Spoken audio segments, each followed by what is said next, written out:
কুমিল্লার ২ উপজেলায় প্রভাব খাটিয়ে অস্বাভাবিক বরাদ্দ নিয়েছিলেন এনসিপির আসিফ মাহমুদ ও হাসনাত আব্দুল্লাহ। এই অভিযোগ কুমিল্লার জেলা পরিষদ প্রশাসকের। আসিফ হাসনাত ২৫ কোটি টাকার সে বরাদ্দ নেয়নি তা অস্বীকার করতে পারবে না বলেও চ্যালেঞ্জ ছুড়ে দিয়েছেন তিনি। এদিকে আসিফ মাহমুদের মন্তব্য, বিএনপি ঠিকঠাক প্রশিক্ষণ ছাড়াই প্রশাসক নিয়োগ দেয় রাজস্ব বরাদ্দ আর এডিপি বরাদ্দের পার্থক্য বুঝতে পারছে না। আর হাসনাত আব্দুল্লাহর দাবি, তার উপজেলার জন্য দেয়া বরাদ্দ উপজেলা প্রশাসনের মাধ্যমেই ৪২টি প্রকল্পে ব্যয় হয়েছে।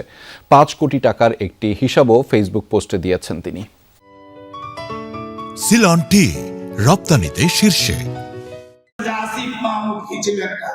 শনিবার কুমিল্লা শিল্পকলা একাডেমিতে এক অনুষ্ঠানে জেলা পরিষদের প্রশাসক মুস্তাক মিয়া অভিযোগ করেন, এনসিপির মুখপাত্র আসিফ মাহমুদ সজীব ভুইয়া অন্তর্বর্তী সরকারের উপদেষ্টা থাকাকালে নিজ উপজেলা মুরাদনগরের জন্য ১৫ কোটি টাকা নিয়েছেন।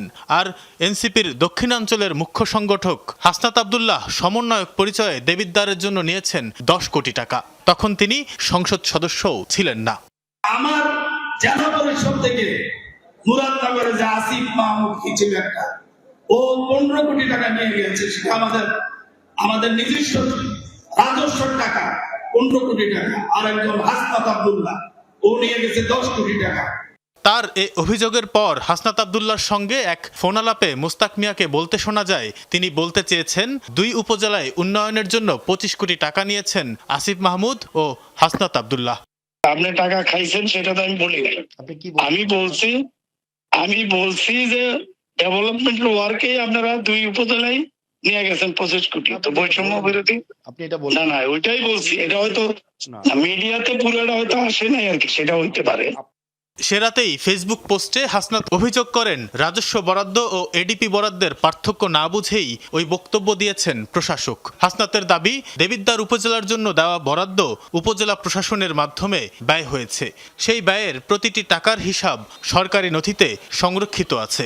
ই টেন্ডারে হওয়া ৫ কোটি টাকা ব্যয়ের একটি হিসেবও উপস্থাপন করা হয় ওই পোস্টের কমেন্টে।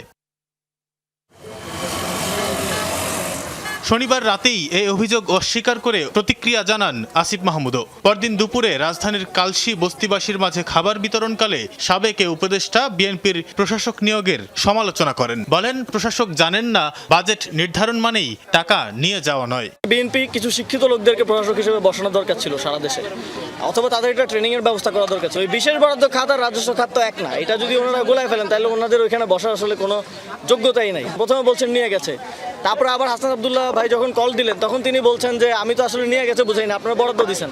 তাহলে আমরা এখানে তাহলে এটাও বলা যায় যে তারেক রহমান ৯,৩০,০০০ কোটি টাকা নিয়ে যাচ্ছেন। এটা তো বাজেট নির্ধারণ করা হচ্ছে। এটাকে তো এত মূর্খ লোকজনের সাথে আমাদের এসে এখন রাজনীতি করতে হবে, এটা খুবই দুঃখজনক।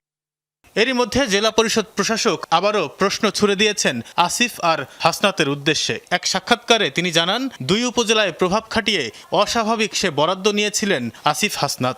আমাদের জেলা পরিষদের মাধ্যমেই প্রকল্প নামে ১৫ কোটি মুরাদনগরে এবং দেবিদ্বারে ১০ কোটি টাকা ওনারা নিয়ে গিয়েছে। কারণ ওরা যে টাকাটা নিছে তারা সেটা বলুক ওরা নেয় নাই, ওরা তো আমার জেলা পরিষদের মাধ্যমে এটা নিয়েছে। এতে অন্যান্য উপজেলার সাথে ব্যাপক বৈষম্য হয়েছে বলে মন্তব্য করেছেন প্রশাসক। বলেন, হাসনাতের সাথে তার ফোনালাপের খণ্ডিত অংশ সামাজিক মাধ্যমে প্রচার করা হয়েছে। পাশাপাশি উপজেলাগুলোতে দেখা গেছে কোথাও ১০ লাখ ২০ লাখ বৈষম্যর কথা বলে আন্দোলন করা হয়েছে। যারাই এই আন্দোলনে ছিল এরাই বৈষম্যের সৃষ্টি করেছে। ফোনে হাসনাত আব্দুল্লাহর সাথে আমার কথা হয়েছে, পুরা ভিডিওটা সে ছাড়ে নাই। তানভীর সিদ্দিক টিপু, যমুনা নিউজ, ঢাকা।